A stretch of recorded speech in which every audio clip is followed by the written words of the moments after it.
RedNationBlogga back with another video, guys. Sorry about the lighting. The lighting is going to be a little funky this video. I apologize in advance.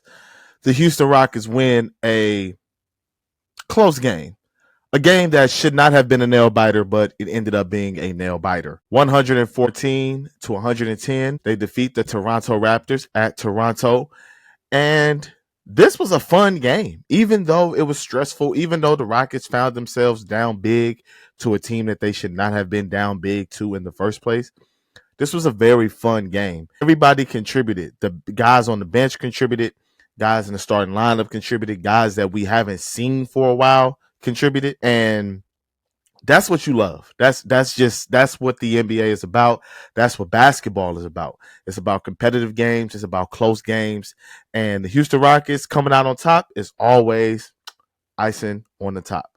I don't know. I don't really know where to start. Jalen Green, let's start there. 22 points, 7 rebounds on 9 of 20 shooting, 2 of 8 from 3. He was solid tonight. In the first quarter, he was really good. I think what kind of messed up his overall efficiency was the third quarter. In the third quarter, I think he started off his first 5 field goal attempts. He was 0 for 5. The guy can't get a foul. When he's going to the lane, the guy cannot get a foul. Like, period. He's not just... If he goes, he needs to just start going up to tear the goal down every single time, because he's not getting foul calls when he drives. It's just not happening. That's not something that's happening for him. You know what I mean? Because for whatever reason, the ref's just not blowing a whistle for him. Maybe he's not good at drawing fouls. Maybe he's not selling it well enough, but it's just, he's not getting the foul calls when he drives to the lane, and that's definitely hurting his efficiency, his overall efficiency on drives and on takes, and just his overall field goal percentage. But overall, like I said, his game today, he was great. Have no complaints about Jalen Green. He didn't even do the live ball turnover stuff. He almost had one, but luckily it went out of bounds. I was like, whew, thank goodness. But he didn't even do the live ball turnover stuff today, so I'm not even mad at him. Alperen Sengun, 17 points, 10 rebounds, 5 assists, 7 of 14 from the field. He had 5 turnovers. Sengun would be so much better. His numbers would be so much better if he just made his layups. In the third quarter, in the second half overall, he made almost every contested tight layup in space, in traffic, wide open, not wide open, left hand, right hand. He made almost every single shot. I think in my mind, in the second half, he made every single layup right by the goal that he had. In the first quarter, miss. I don't know what's up with his finishing this year. It just comes and it goes. And it's like, I think it's a locked in thing, because it seems like when he's locked in, he makes all his layups, just like he did last year. And now he's done for the entirety of his career. But this season, it just doesn't seem like he's locked in as he needs to be, because his efficiency is just not where it needs to be, considering that he's a low post player. 50% from the field, and you're a low post player, all your shots come in the paint, that's not going to get it done. You got to be better than that. But 17, 10, and 5, I can't complain. You know, he's becoming consistent in terms of giving you his average every single night. That's what you want from a guy like that. You want a guy like that to give you their average on a nightly basis. So I'm fine with that. Jabari Smith Jr., 15 points, 9 rebounds, 4 of 9 from the field, 1 of 3 from 3, 6 of 6 from the free throw line. He was a plus 10. He was the biggest plus in the starting lineup. He's really, really turned the corner. Like, y'all know how I feel about Jabari. And his defense is really what's coming alive, honestly. Like, he's protecting the rim. He had 3 blocks today. 2 of them were just monstrous, like big-time blocks. One, he was in transition. He was defending. They tried to throw a lob. He jumped, turned around, real Giannis-like, blocked the lob from going into the goal, spurned a fast break the other way for the Houston Rockets when the game was really in the waning moments. Like, I believe that was in the third quarter or maybe early in the fourth quarter. And his defense is up now. He's really alert now. So he's turning the corner there. And offensively, it just looks like he's adding to his game a little bit more every single night.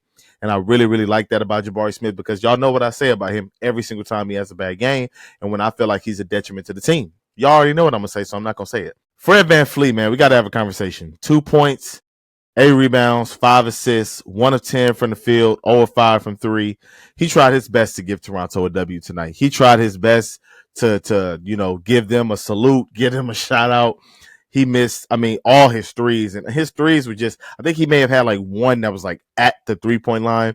That was a clean look. All of his threes, 2-3 feet behind the 3-point line, coming off of a screen, pulling up on the move. Real tough shots. Like, it's tough to make shots like that, bro. You 6 foot, if that, barely. You know what I'm saying? So his only bucket came in the fourth quarter on a drive. He blew past Grady Dick, I think, got to the lane, finished the layup. That was that on that. Dillon Brooks, 27 points on 6 of 12 shooting, 6 rebounds, 2 assists, 13 of 14 from the 3-point line. Dude, he had a wild turnover at the end of the game. I mean, absolutely nuts. But 27 points, 6 of 12 from the field, I can't be mad at it. He has been probably our most consistent player. I know I give that to Sengun a lot, but I think Dillon Brooks, every single night, you know what you're going to get. He's going to make some good shots. He's going to make some good buckets. He's going to make some tough buckets. He's always going to play defense. And he just has this personality that's infectious. Like, he's talking to the crowd and he's smiling. And, he plays with an enormous chip on his shoulder. And I like that about Dillon Brooks. Like, I do. As a Rockets fan, I like that. It just reminds me of Patrick Beverley a little bit, but he's bigger, he's stronger, more athletic, etc. Aman Thompson with 10 points, 5 rebounds, 4-7 from the field, 2 or 3 from the free throw line. He was solid tonight. He was solid. I think he's missing Tari Eason a little bit. That partner in crime that's on the side of him that really they just feed off of each other's energy. You know what I'm saying? But Aman Thompson hit 5 rebounds, all 5 of them monster rebounds. Like, none of them uncontested. He's just grabbing over guys at 6'8", 6'9". He's just jumping up, grabbing the ball, coming down with it, going back up and finishing. Dude is a stud. I love Aman Thompson. He's not ready to be a point guard. He's not. I personally really like him as a wing. I think that's where he needs to be. That's just my opinion. Actually, no. Two more names for you. Cam Whitmore came off the bench, 14 minutes, 11 points, 4 rebounds, 5 of 10 from the field, 1 of 2 from 3. He still was Cam, and y'all know, black hole, don't really see a lot of stuff on offense, but also he still was Cam, meaning he's making tough shots. He has a chip on his shoulder. He never gives up. He's an athletic freak, so even when he misses around the rim, if the ball is just hovering around the rim, he's just going to jump again and put the ball in there. And I like that about Cam. In transition, he's looking to take somebody's head off by dunking the ball. I really like that about Cam Whitmore. So, I'm happy to see him back in the rotation. Hopefully he can stay there and be a contributing factor, especially with Tari Eason missing time. We don't know how much time he's missing, so this is when the Rockets' depth needs to show its head. Last but certainly not least, I have been asking for this guy all season long.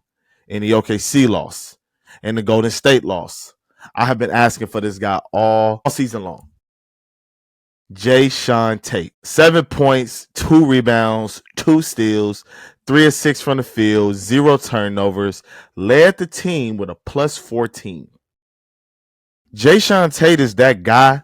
He's that next man up guy that's always ready to play.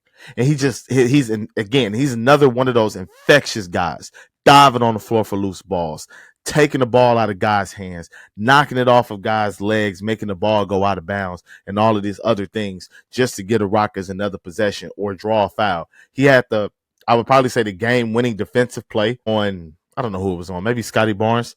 He stripped him. The ball went off, went the Rockets' way.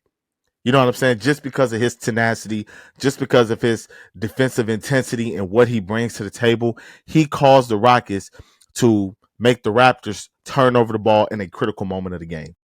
That's all you want from a guy like that doesn't normally see the rotation and really hasn't seen the rotation for the entirety of this season. Last year, I said it, when Tari Eason missed 60 games, Jae'Sean Tate, especially early on in the season, was a very critical factor for this team. Unfortunately, they got decimated with a lot of other guys. Aman Thompson missed time, Kevin Porter Jr. situation, and all of that. Jalen Green not playing well, all of that.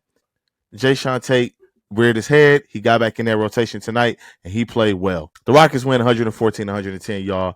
As always, thank you for watching Red Nation Blogga out. But before you go, please like and subscribe. Let me know what I got right and wrong. Comment below. Red Nation Blogga for real this time. Out.